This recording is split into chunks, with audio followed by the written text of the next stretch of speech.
desensibilización en la acción de la insulina. Entonces, el músculo también contribuye a la homeostasis de la glucosa por mejorar la respuesta a la acción de la insulina.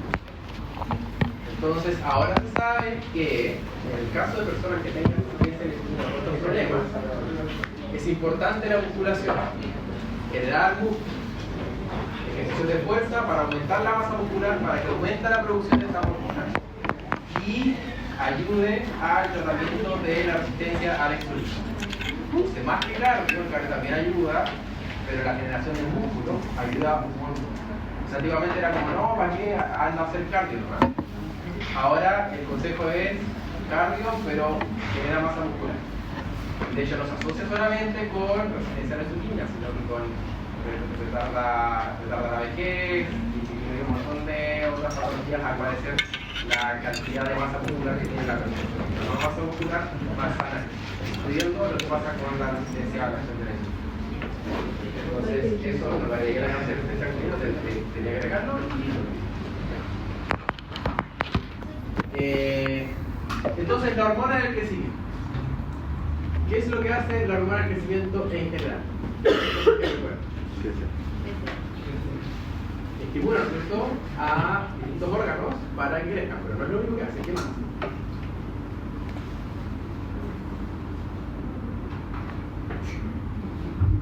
Hace algo parecido a lo que hace el cortisol. Hace que haya nutrientes disponibles para que el cuerpo crezca y lo utilice.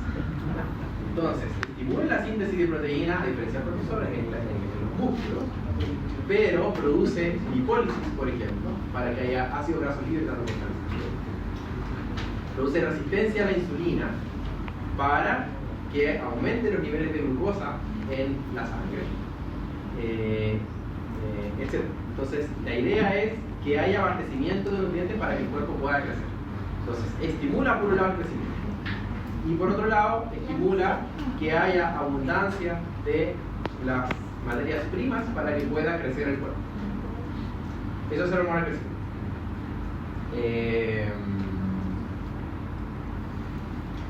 Lo hace a través de ella misma y también actúa a través de otra hormona.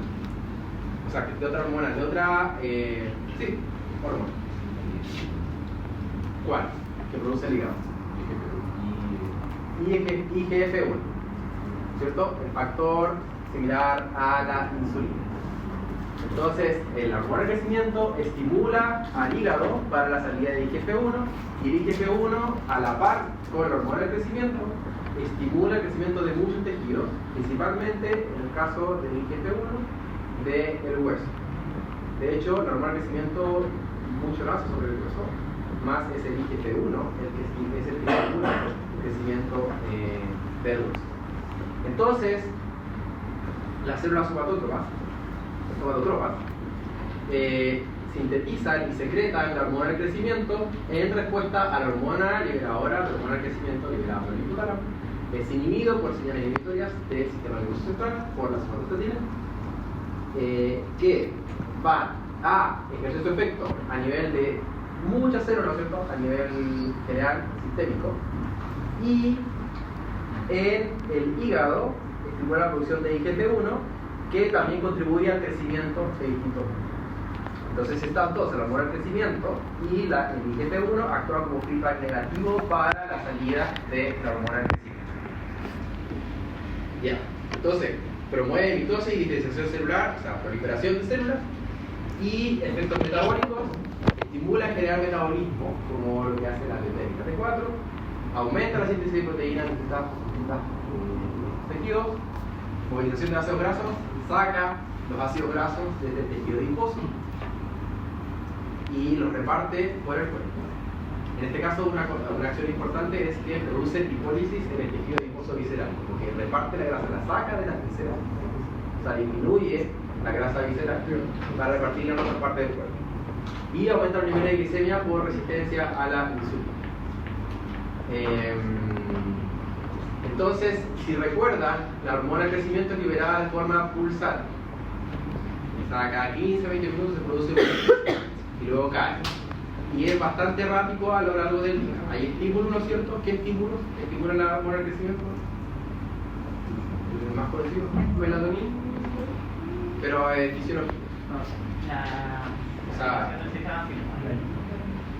dormir, pues chiquillos, dormir estimula, si recuerdan, cuando uno duerme, se estimula la producción de hormona del crecimiento. También el ejercicio, etc. O sea, hay distintos estímulos que los niveles de glicemia. Si los niveles de glicemia bajan, se estimula la producción de hormona del crecimiento, se produce resistencia a la insulina, ¿no es cierto?, para aumentar los niveles de glicemia. Entonces se libera, cada 15 o 20 minutos.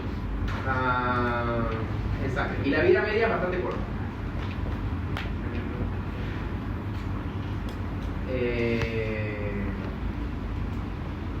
O sea, la vida media es de alrededor de 15 a 20 minutos del hormona del crecimiento, o sea, es bastante corta, pero estimula la producción de IGF-1, y el IGF-1 es mucho más estable.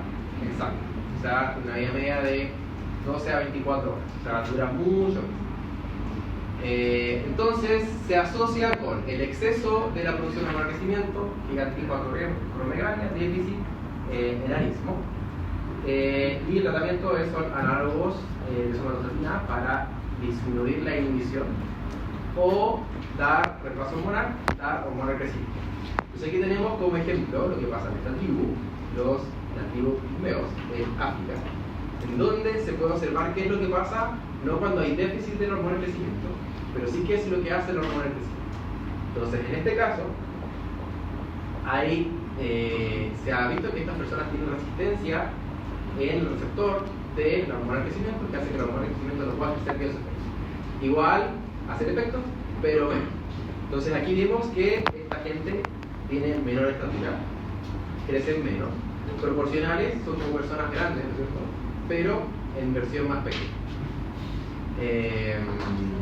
Eso. Entonces el sueño, por ejemplo, estimula mucho la producción de hormona del crecimiento. Si no dormimos en la noche, no se produce.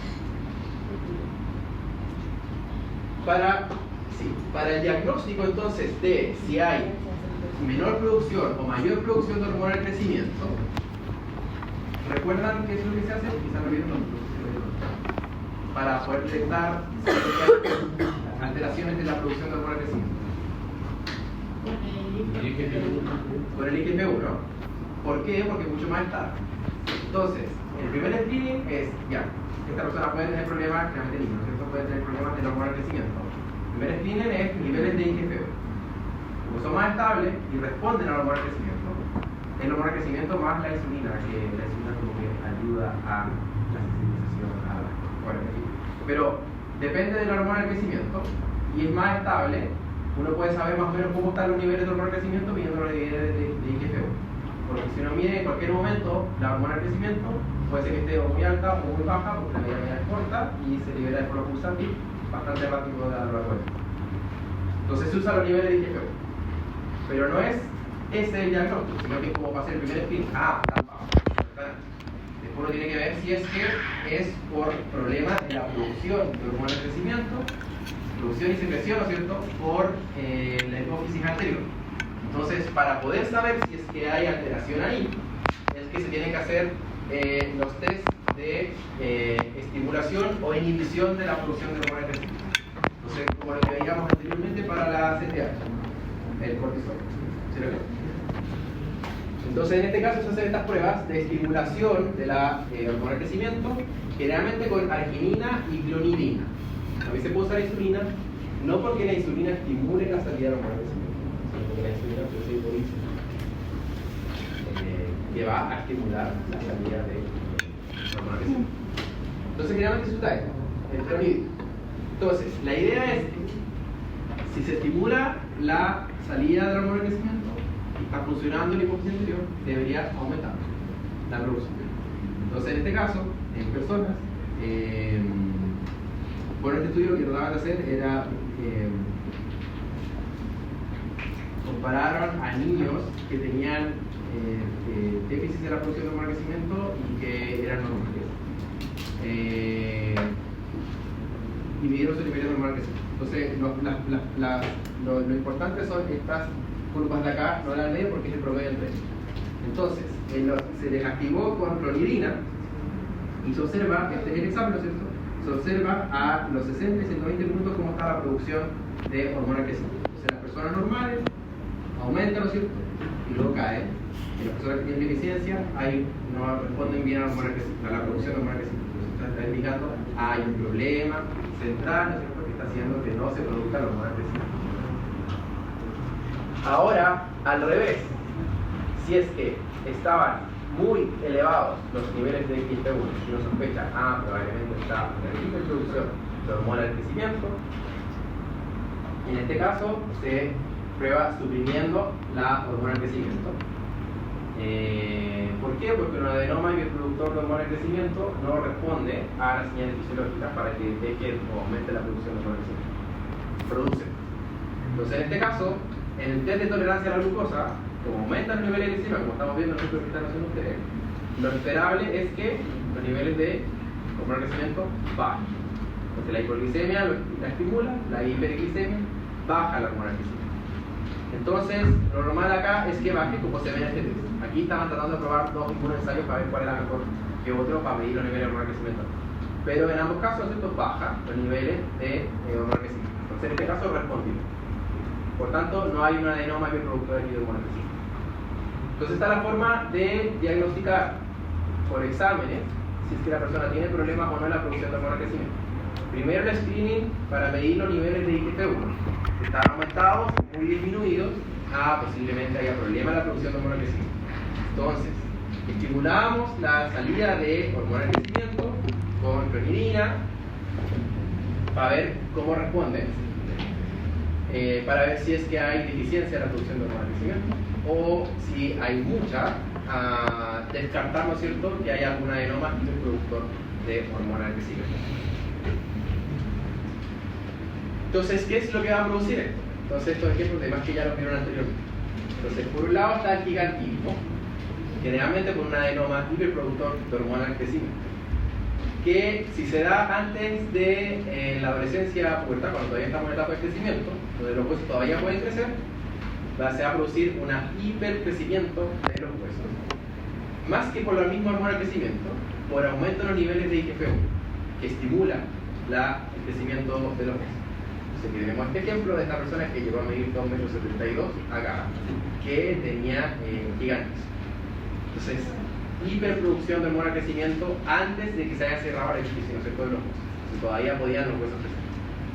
En la acromegalia, aquí ocurre aumento en niveles de hormona del crecimiento, pero luego de que los huesos ya no crecen más, luego de cerrar la exposición. En este caso, los huesos empiezan a crecer también, pero como que aumenta la masa del hueso, se hacen más gruesos, más anchos. Entonces se empieza a producir esto, entonces se ven alteraciones en los huesos de las manos, de la cara, etc., como hipercrecimiento de los huesos. Y se asocia también no solamente con el aumento del crecimiento de los huesos, de esta forma, sino que con los efectos metabólicos de la hormona del crecimiento. Entonces, si la hormona del crecimiento generaba resistencia a la insulina, mucha hormona del crecimiento va a hacer que haya mucha resistencia a la insulina. Y se van a generar todos los problemas asociados a la resistencia a la insulina. Entonces pueden generar diabetes, problemas cardiovasculares, etcétera, asociados a la resistencia a la insulina, provocada por demasiada hormona del crecimiento, que produce resistencia a la insulina. Entonces problemas cardiovasculares, hipertensión arterial, diabetes mellitus. Entonces generalmente por adenoma, bueno, lo mismo que acá, ¿cierto?, adenoma somatotropo, que estimula, que es hiperproductor de la hormona del crecimiento. Eso en general. Entonces, la mayoría de los casos, 98% de los casos, por adenoma anterior. Ahora, el enanismo. Baja producción de hormona del crecimiento. Entonces, se denomina enanismo hipoficiario, porque también hay enanismos que no son por causa de la hormona del crecimiento, sino que son por alteraciones genéticas que hacen que no respondan bien. En este caso, por ejemplo, la costotrasa no responde bien el desarrollo del cartílago y el hueso. Entonces, el caso del enanismo hipoficiario es lo que veíamos anteriormente como los pigmentos. La persona crece menos, pero se ve su distribución es proporcional a una persona normal en tamaño. Entonces es una persona como grande, pero en versión más pequeña. Entonces aquí tenemos el caso de esta niña, que ella es bastante grande, pero, o sea, grande de edad, pero quedó chiquita por la hormona de crecimiento. Entonces el diagnóstico se da generalmente al comienzo no se observa que hay problemas con la hormona de crecimiento, pero sí cuando va avanzando la edad se ve que va creciendo menos y ahí es, oye, parece que hay problema de crecimiento y sí, la hormona de crecimiento está disminuyendo. Entonces, por falta de la hormona de crecimiento también se asocia con lo mismo que habíamos anteriormente, el sexo de la hormona de crecimiento produce resistencia a la insulina. Pero la hormona de crecimiento también ayuda a la distribución de las grasas. Como les he dicho, una de las cosas que hace es producir glicólisis del visceral y sacar la grasa de ahí. Si no hay hormona de crecimiento, se acumula más grasa visceral. Y generalmente en esta persona ya está tratada. Pero generalmente en las personas que no están tratadas se produce obesidad visceral, disminución de la masa muscular, y todo eso se asocia con esta resistencia a la insulina y también problemas cardiovasculares asociados a la resistencia a la insulina, un síndrome metabólico. Entonces, un exceso de hormona de crecimiento produce como un síndrome metabólico, por lo que hace la hormona de crecimiento. Y si no hay hormona de crecimiento, por la distribución de las grasas, también distribución de la grasa, falta de tejido muscular, etc., también se produce problemas metabólicos. Y diferenciarlo de la acondroplasia, porque en este caso el crecimiento es desproporcional. Se produce un torso normal, el crecimiento torácico es normal, pero los brazos y las piernas son más cortitas, también se produce como figura de la nariz, etc. Entonces este es el típico que uno ve, ¿no es cierto?, el anismo más común, que este tipo de anismo hipovisceral. Ya. También la hormona de crecimiento se asocia con la obesidad. Entonces, existe una relación bidireccional entre los niveles de hormona de crecimiento y obesidad. La hormona de crecimiento, como les decía anteriormente, tiende a disminuir la grasa visceral. Entonces es como que combatiría por ese lado la obesidad. Pero resulta que en obesidad los niveles de hormona de crecimiento están disminuidos. Entonces aquí tenemos un ejemplo de lo que pasa en personas normales, los niveles de hormona de crecimiento luego de la estimulación por una hipoglicemia inducida por insulina. Se ve que aumentan los niveles de hormona de crecimiento en personas no obesas. Pero en personas que son obesas, acá abajo, que tienen obesidad, la estimulación de la hormona de crecimiento está disminuyendo. Se disminuyó la producción de hormona de crecimiento en respuesta a la hipoglicemia.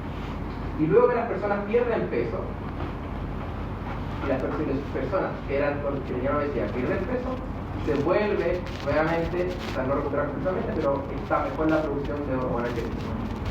Entonces, esto está dado por que la hiperinsulinemia asociada a obesidad produce un montón de cosas, que habíamos visto anteriormente.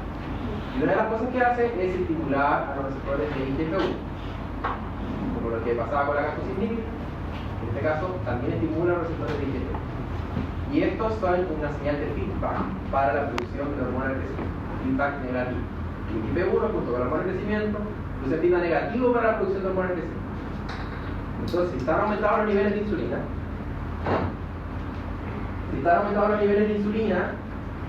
se va a inhibir más la producción de hormona de crecimiento. Y por otro lado, la apnea del sueño, que también es característico de obesidad, hace que se altere el sueño. El sueño estimula la producción de hormona de crecimiento. Entonces, si la persona duerme más, produce menos hormona de crecimiento, se asocia con esto. Entonces, en obesidad hay menores niveles de hormona de crecimiento y eso se asocia también con mayor acumulación de grasa visceral.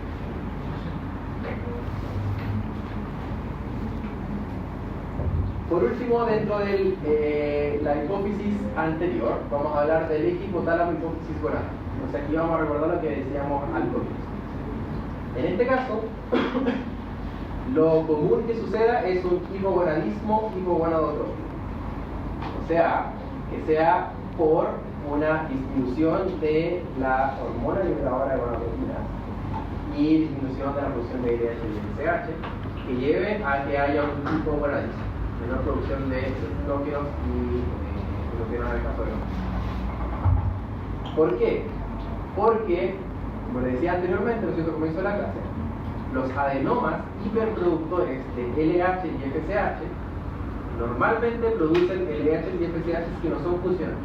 Producen subunidades de la LH y la FSH.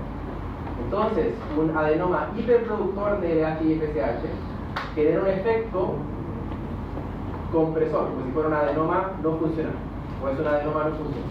Entonces puede afectar incluso la producción de LH y FSH por alterar a las células que sí producen las gonadotropas, que sí producen la LH y la FSH. Entonces, en este caso, el efecto o una alteración en la hipófisis que pueda generar alguna alteración del eje hipófisis pivotal hipófisis gonadal es generalmente la disminución de los niveles de LH y FSH. Se denomina hipogonadismo hipogonadotropos. Entonces, puede ser por un adenoma, ¿no es cierto?, o un infarto que haga que haya necrosis de la hipófisis que disminuya la producción, porque se alteran las gonadotropas para la producción de LH y FSH, o inhibición por un prolactinoma. Prolactinoma, hiperproductor de prolactina, inhibe, ¿no es cierto?, la salida de la hormona liberadora de gonadotropina, que va a hacer que disminuya los niveles de LH y FSH. Entonces, el prolactinoma hace que caigan los niveles de LH y FSH. Un adenoma funcional o no funcional va a hacer que haya presión o algún impacto que haga que deje de producirse, ¿no es cierto?, la LH y la FSH. Entonces, ¿qué otra cosa más hace que disminuya la producción de LH y FSH arriba? Entonces, habíamos visto nosotros en las clases de obesidad que el eje también, si se recuerda, ¿no es cierto?, la hormona liberadora se libera de forma pulsar. Y la pulsatilidad, ¿recuerdas? ¿Sí? La pulsatilidad de la hormona liberadora de gonadotropinas es la que va a indicar cuánta LH y cuánta FSH se va a liberar. Si es más frecuente, más LH. Si es menos frecuente, más FSH que LH. Y así se va regulando el ciclo en las mujeres sobre todo. En el caso de que sea continua o se disminuya o cambie la frecuencia, puede hacer que se alteren los niveles de LH y FSH y no se llegue a producir bien los ciclos menstruales. Entonces, ¿qué cosas regulaban a esa frecuencia de liberación de hormona liberadora de gonadotropinas? ¿Se recuerdan de las clases? En el caso de obesidad, la insulina, la leptina y la epoleptina regulaban esta pulsatilidad. Entonces, en el caso de personas con obesidad que tengan resistencia a la insulina, se altera esta liberación, la frecuencia de la hormona liberadora de gonadotropinas. ¿Y eso qué va a hacer? Va a hacer que se altere el eje. Y en general se produce inhibición o disminución de la liberación de hormona liberadora de gonadotropinas. Que lo vimos en la clase, se producía hipogonadismo, ¿cierto? En el caso de mujeres, asociado con el síndrome ovario poliquístico. En el caso de los hombres, hipogonadismo, disfunción eréctil, problemas de fertilidad, etc. Entonces, este hipogonadismo hipogonadotrópico puede ser por un trauma, una alteración, un adenoma, ¿no es cierto?, que esté generando que las células gonadotropas produzcan menos de estas hormonas. Por una hiperprolactinemia, porque la prolactina inhibe la salida de la hormona liberadora de gonadotropinas, o también un estado metabólico en donde haya alteración de la frecuencia de la hormona liberadora de gonadotropinas que haga que caigan los niveles de LH. Entonces, ¿cuáles van a ser los efectos? Como son pérdida baja de los niveles de LH y FSH, hipogonadismo, infertilidad, trastornos menstruales, disfunción sexual, osteoporosis. En hombres, testículos poco desarrollados, falta de desarrollo sexual, amenorrea en mujeres y ausencia de desarrollo sexual. Entonces, tratamiento, reemplazo hormonal. Testosterona en hombres, estrógenos en el caso de mujeres. Si requiere cirugía, se hace cirugía, se queda algún adenoma de producción de terapia.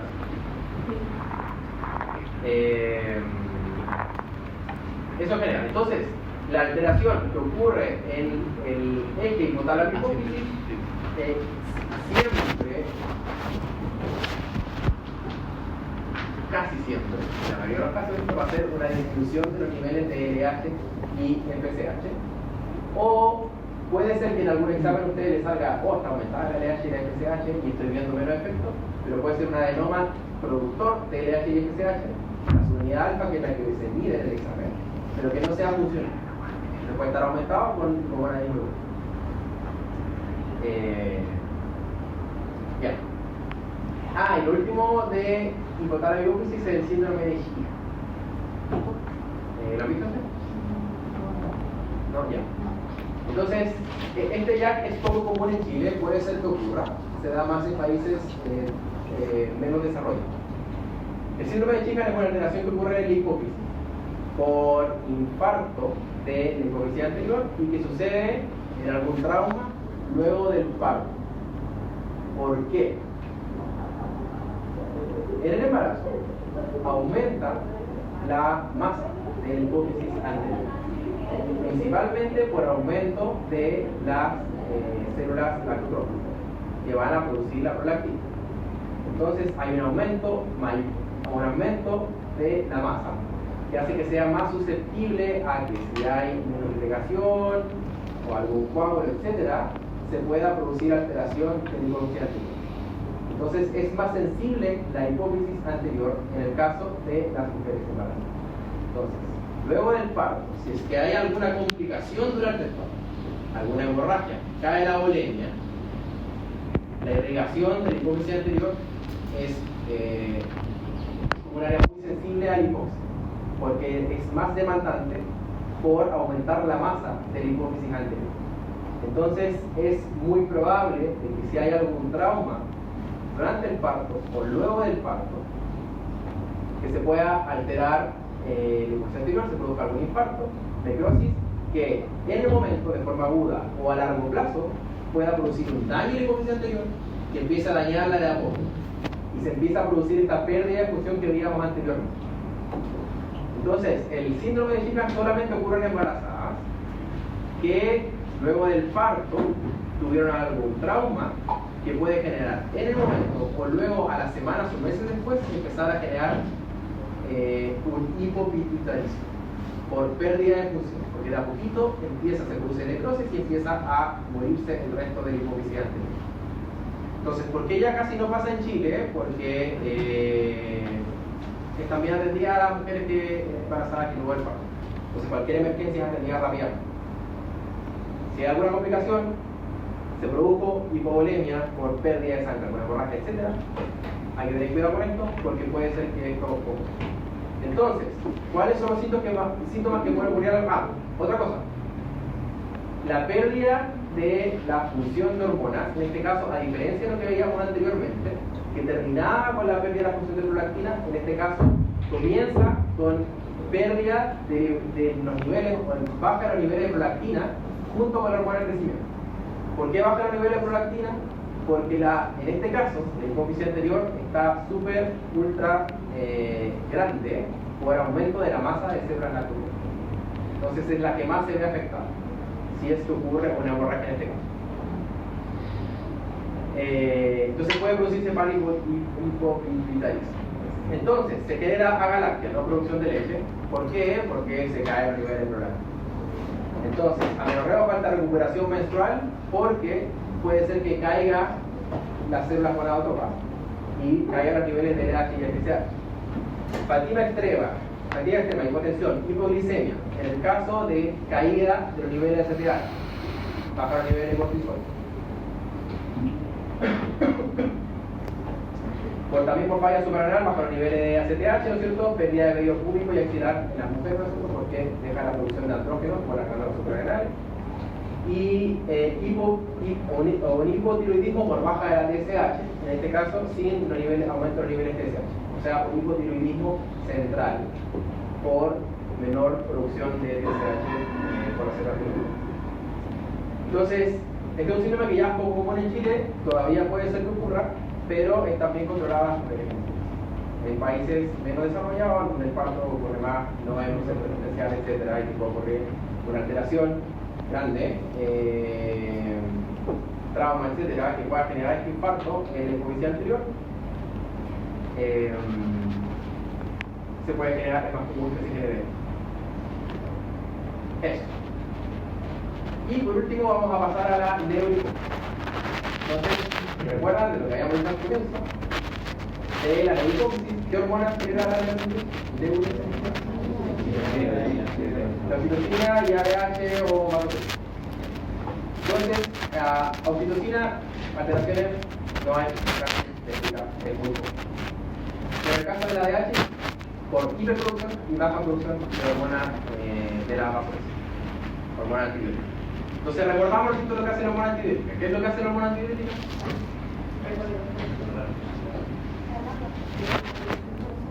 Recaptación de agua, no de sodio, ¿cierto? La aldosterona es la de sodio.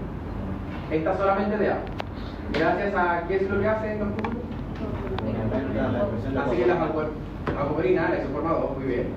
La isoforma 2, ¿no es cierto? En las partes finales, distales y del túbulo renal se exprese o vaya, transloque hacia la membrana y se recapte más agua desde el lumen, ¿no es cierto? Desde la orina hacia el torrente sanguíneo. Entonces, si baja los niveles, si aumenta la osmolaridad o baja la bulimia, etc., se liberan los niveles de ADH. No solamente produce eso, la ADH también produce vasoconstricción. Aumenta la presión sanguínea, contribuye a aumentar la presión sanguínea por aumento por producción de vasoconstricción a nivel general del sistema. Entonces, aquí vemos que el efecto de la ADH, esto es la osmolaridad de la orina en las distintas partes de los túbulos renales. Entonces, al final, es donde tiene efecto la hormona antidiurética. Entonces vemos que si la ADH aumenta la osmolaridad de la orina porque se está sacando más agua de la orina hacia el torrente sanguíneo. Entonces la orina sale más hidrofuerte. Entonces aquí se pueden producir dos cosas: que aumente los niveles de ADH o que disminuya los niveles de ADH. O sea, patológicamente. Entonces, en el caso de que aumenten los... en este caso es disminución de la producción de hormona antidiurética. Entonces, se denomina diabetes insípida. ¿La vieron antes? Ya, igual no está común, pero sucede. Entonces, la diabetes insípida se denomina así. A ver, ¿qué es lo que va a hacer que caiga qué va a hacer con la orina la caída de la producción de ADH? Entonces va a salir mucho más orina. Entonces, antiguamente, cuando diagnosticaban diabetes, se diagnosticaba en parte con la ¿cierto? Dentro de eso era la poliuria, mucha orina. Entonces, diabetes mellitus. Diabetes significa, es como mucho paso de algo. Entonces era, en el caso de la orina, demasiada salida de orina. Y mellitus es porque era como dulce como la orina. Entonces, en el caso de la diabetes mellitus, se liberaba orina muy dulce, mucha glicemia. Pero había otro caso de diabetes en donde había mucha salida de orina, pero que era desabrida de orina. Entonces, por eso le llama diabetes insípida, porque en este caso se produce mucha salida de orina, como lo que pasa en diabetes, pero la orina no es dulce. ¿Por qué no es dulce? Porque es pura agua. Ya. Entonces, en este caso se da por baja en la producción o la respuesta a la ADH. Entonces, en el 90% de los casos es a nivel central, diabetes insípida central, o sea que haya disminución de la producción de ADH. Tiene que haber alrededor de una pérdida de 80-90% de las neuronas secretoras para que recién se manifieste. También tenemos una producción, un backup muy alto para la producción de ADH en nuestro hipotálamo, porque se produce en el hipotálamo y después se libera con el hipófisis posterior.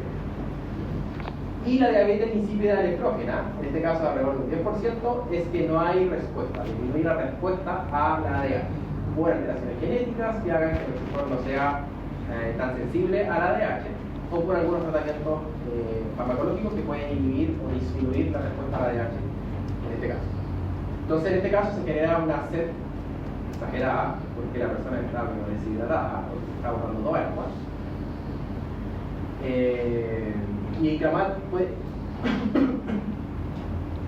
incrementa la vascularidad plasmática en la sangre. Entonces, causa compromiso neoplásico o inflamatorio del eje hipotálamo hipófisis, o sea, alguna alteración arriba que esté haciendo que no se produzca mucha ADH. Daño por radiación, quirúrgico, un TEC severo, idiopático, no se sabe por qué, se pone a producir menos ADH. Y en el caso del nefrogénico, falla genética o un tratamiento con litio o en una hipercalcemia. En estos casos se altera la respuesta post-receptor del ADH a la ADH en estos tubos. Entonces, tratamiento a nivel central, tomar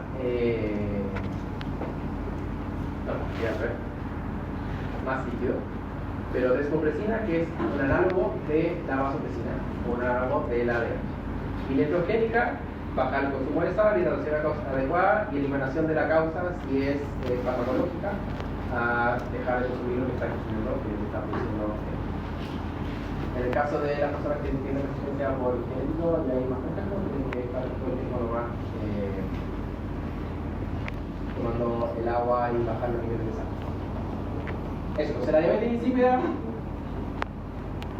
producida por baja en los niveles de ADH, que produce aumento de la salida de orina y deshidratación. Y por otro lado, por último, lo que pasa cuando es aumentada la salida de la secreción inadecuada de la ADH. Síndrome de secreción inadecuada de ADH. En este caso, aumenta la producción de ADH. Aquí se va a producir, obviamente, todo lo contrario. Entonces, en este caso, generalmente es un carcinoma.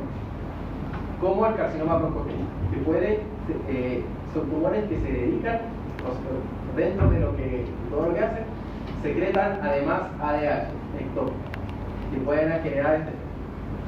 Entonces, retención de agua e hiponatremia, osmolaridad membrana alta y plasmática baja. Entonces, puede generar aumento, ¿no es cierto?, de la hiponatremia, aumento de la bulimia, puede generar confusión, dolor de cabeza, náusea, etc. Entonces, tratamiento, inhibidores de la actividad de ADH y extirpación del tumor productor de ADH. Eso es general. Entonces, esto con respecto a las alteraciones de la neurocitosis. Oxitocina no hay conocimiento muy limitada. Eso, chiquillos. Preguntas, dudas, comentarios. Perdona, los que tomaron el líquido, por favor, los que me falta tomar en la última medida, se la vamos a hacer ahora, ¿vale? Ya vamos a hacer la última medida, vamos a ver los gráficos y vamos a comentar al respecto. ¿Qué es lo que pasa? Ya está la...